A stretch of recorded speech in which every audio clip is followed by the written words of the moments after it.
In today's video, I'm going to teach you how to add payment in Contact Gohighlevel. To get started, open Gohighlevel and make sure you're inside the correct account or location where the contact is stored. Once you're on the main dashboard, direct your attention to the left-hand side of the screen. This is where you'll find the main navigation menu for moving through different parts of the platform.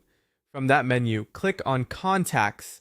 This will take you to your contact list where you can view all the people saved in the system. Take a moment here to find the specific contact you want to add a payment method for.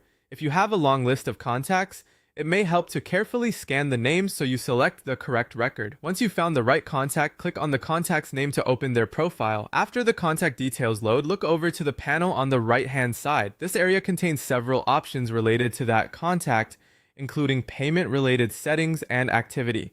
Next, click on Payments. This opens the Payments section for that specific contact, where you can manage cards and payment information connected to their profile. After that, click on Actions. A menu will appear with different payment options. From the Actions menu, choose Add Card on File.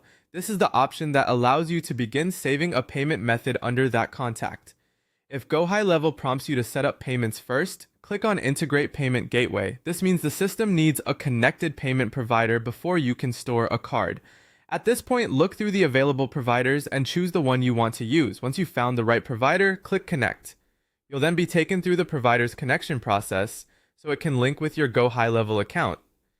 Follow the prompts to connect the provider to Gohighlevel. The exact screens may vary depending on which payment service you choose, but the goal is the same. Authorize the connection and allow the platform to use that gateway for payment processing. Be sure to complete all required fields and approvals during this setup. Finally, finish the remaining steps shown on screen to complete the integration. Once the gateway is fully connected, you'll be able to continue adding the card on file for that contact inside the payments section. And that's it. You've now gone through the process of opening a contact, accessing their payment settings, and connecting a payment gateway so you can add payment information correctly in Gohighlevel.